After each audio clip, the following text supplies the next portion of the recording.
Hey guys, hope everybody's having a good day out there today, and welcome back to another edition of my favorite part of the YouTube channels, doing Mental Mondays here. And everybody out there that's been following the channel for a while and watching Mental Mondays, no explanation necessary. If you're new to the channel, Mental Mondays is something we do every Monday. We just cover sort of an opinion piece. I just sort of talk about whatever's on my mind, get comments from the subscribers, and just sort of have a little change of pace from the normal fishing videos. So today what we're going to talk about is talking about how to strengthen your soul, how to strengthen your being as a person. And this is something that is probably, I don't know if there's anything that's more valuable to this in the short and the long term to your evolution as a human on this planet and beyond that. So we're going to get into that a little bit here. Here's one of the things about it is, like, when you're talking about strengthening your being, this is something it's a lifelong process that everybody is on, and it starts at an early age. And for those people fortunate enough to have a good upbringing and have a sort of a good set of ethics to go by, this is something that's a lot easier. But if you're somebody that did not have a good upbringing, or did not have a good mentoring, or was not around a peer group like that, it can be challenging, and you may find yourself in a position where you've been damaged a lot. But it's never too late to change here.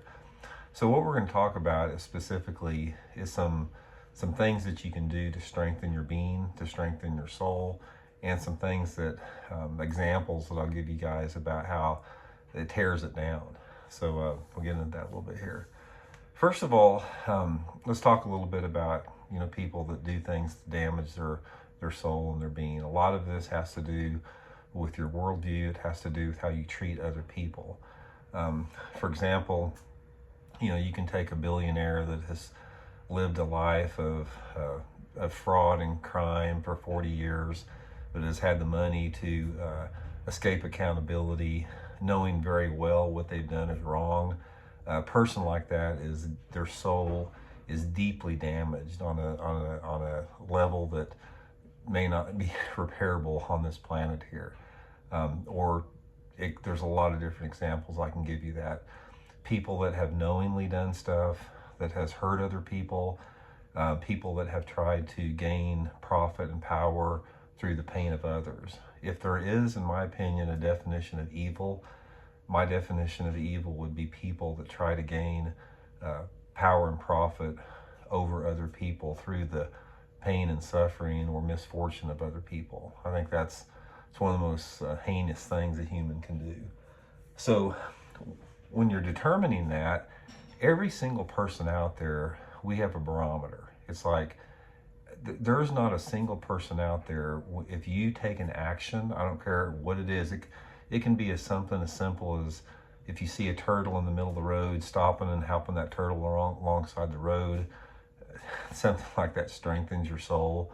Or it can be something about, demeaning a waitress because your food was late or not prepared properly, which damages your soul, something like that. But ultimately, it doesn't matter how detached from reality or how deep somebody's toxic narcissism is. People know when they're screwing up. They know when they're doing something right and doing something wrong, even though that feeling may be something really small like that.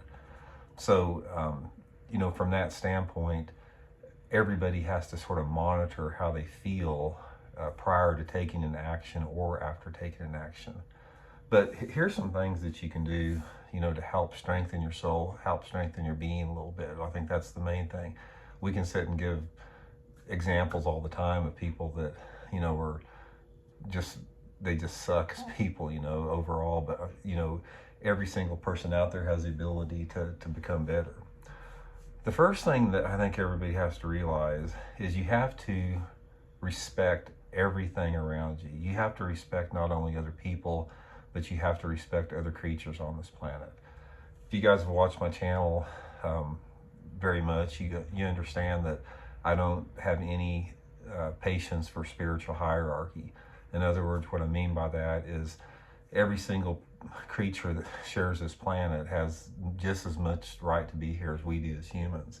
And when you adopt that mindset, where everything should be honored and respected, right off the bat, that goes a long way into strengthening your being, because you remove that arrogance from you. And that's one of the things I would highly suggest is, like, you know, is don't ever feel that you're better than anybody else or any other thing on this planet. You're just it doesn't make any difference if you see that squirrel eating a nut up in a tree or whatever. That squirrel is living its life here. It has just as much right to be here to pursue its own happiness as we do. I really believe that. So try to put everything on a level field like that. The next thing you can do is you need to realize that there's basically three things that everybody lives for. It's basically joy, purpose, and love. If you boil it down to the just the bare roots of human experience, that's all anybody wants. Now, how people pursue that or how people get that, you know, can be messed up a little bit or can be healthy based upon it. But ultimately, it doesn't matter if you take, you know, some freaking, you know, evil madman like Vladimir Putin. He wants to be, he seeks love and joy and purpose, even though his methods or techniques to attain that are messed up. So everybody functions from that level. So if you go into that knowing that sort of puts everybody sort of on the same level, and you can understand that everybody's trying to accomplish that, but there may be different issues in attaining that. There could be some type of mental illness involved. There could be, like I said, something from a toxic upbringing that keeps them from that, a lot of different things. But one of the things that you can really do that'll help yourself out is, you've heard the cliche about practice random acts of kindness. That is one of the most profound and important and honest statements that you can ever remember and lead your life by. If you practice kindness on every level around you, and I don't mean being an unconditional doormat, I mean, you know, practice kindness when it's available. Every act of kindness that you show strengthens yourself as a being. It doesn't matter how that act of kindness is shown, it will strengthen you as a person. Anytime that you do not show kindness, unless it's warranted, you know, that's going to take you a step backwards. The next thing you do is always try to put yourself in somebody else's position before passing judgment on it like that. I think a lot of people out there, is they pass judgment on people, and they react, you know, sort of off the top of the head in the spur of their moment. But if you take, for example, if you were driving down the road and, you know, some dude passes you and for whatever reason flips you off or something like that, the first reaction a lot of people have is to get pissed off. But man, a good exercise is just to take some time back and say, man, there's no telling what that dude's going through. I mean, his wife may have just left him for some other guy, or he may have just found out he's got a terminal illness, or he may have just lost his job for no reason. There's just no telling. So by operating from that sense and sort of trying to put yourself in that position and being empathetic a little bit, that goes a long way to strengthening your being. The main thing, though, guys, is monitoring your thoughts prior or after an action that you have.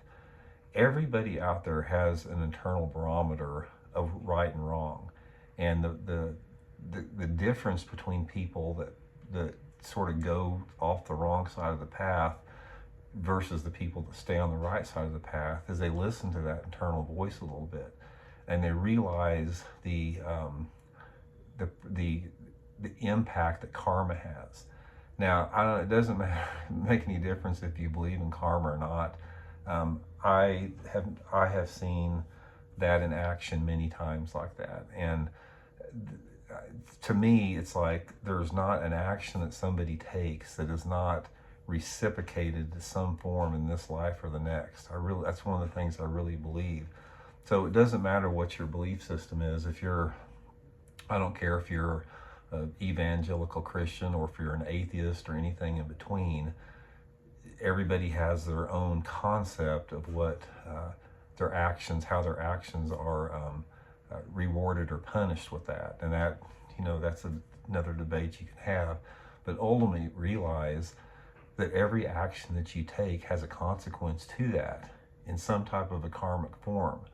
And if you operate from that perspective, like before you take an action, before you decide to do something that has possible implications, take time to realize that. Say, but okay, before I take this action, is that going to strengthen my being? Is that going to strengthen my soul as a person? Or is that going to tear me down? Is that going to set me back? And if you live your life like this, with like everything that you do, you will get stronger and stronger and stronger as a person. And what happens as somebody ages, this is telegraphed in their being, and you can see it in their eyes. I can pretty much look at somebody's eyes, and I can study somebody's eyes, and I can sort of tell I can sort of tell the life they've lived by looking in their eyes, because your eyes will reflect the wholeness of your being. If you've led a life of toxicity and taking advantage of other people's and manipulating other people, all that type of stuff, it's going to show in your eyes. If you've lived a life of kindness and compassion and empathy towards other people and other creatures, that shows up in a softness in your eyes, and it's very detectable, to somebody that has a trained eye to that. So just know that it doesn't matter what your belief system is when you do something good, there's going to be consequence. There's going to be positive, not a consequence, but positive benefits from that good. If you do something that's bad, there's going to be negative consequences from that action. That's a universal truth that you cannot escape in this life or the next. And I think if everybody would sort of operate from that standpoint, you'd just be a lot stronger. And so much of this, guys, so much of this starts at an early age. I can't stress that enough, as far as having a good upbringing and surrounding yourself with good people has that impact with it. And I don't necessarily mean like in people's world viewpoints, because I know friends, I've got friends on both sides of the political and religious spectrums, from one end to the other. I've got friendships with those people. And that doesn't make any difference. Those people, every one of those people has a different level of, like, it's sort of like their karmic grade, grade card or something like that. Even though they have differing viewpoints, the fact and how much they have lived a life of kindness, compassion, empathy, love, all the good qualities in the human experience, that will show out in those people like that. And everybody out there has that ability to do that.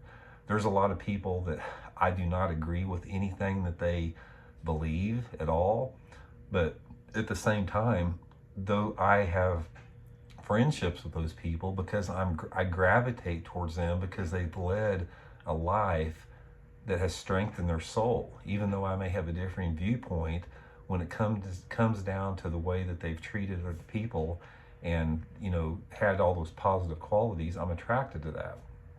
And on the other hand, there's some people that I may agree with, a lot of their worldviews, but they've done some sketchy things over the years that I just don't gravitate towards that. And there's different extents to that on both sides. So anyway, the point of the video, guys, is be aware of the fact that if you're just aware of the fact that your actions have the ability to weaken or strengthen your soul on an eternal level, that is 90% of the battle right there. Because once you realize that, that's when you can become active in the process and help yourself along that. And it's never too late to start. I don't care if you're in your golden years right now and you've lived a life that has just been terrible or something like that. There's always time to change, man. There's always time to turn that leaf over and sort of adopt some of those things that I was suggesting there. So anyway, guys, there's really nothing more important than that. You can, like I said, when it boils down to it, love, joy, and purpose, man, that's the only thing that matters in this planet. There's nothing else that matters. Everything else is just some little, kids game that we all play here and get distracted by. But if you live your life from those three perspectives and realize that other people are doing it, not only other people, but other creatures, that goes a long way. And another thing, guys, I'll leave you with is I can't stress how important it is to respect other creatures and other things on this planet besides ourselves. If you are one of those people that see humans elevated above everything on this planet, you are cutting yourself off from a tremendous amount of potential peace and happiness and joy, because we live in a planet, we live in a universe that is interconnected. We all come from the same stuff. You know, everything out there. I mean, this flashlight, everything on this planet is from the same elements. We're all interconnected. So that demands a respect that goes with that. Anyway, guys, just a few thoughts. Thanks again for tuning in. Much appreciated. And we'll see you guys next Monday.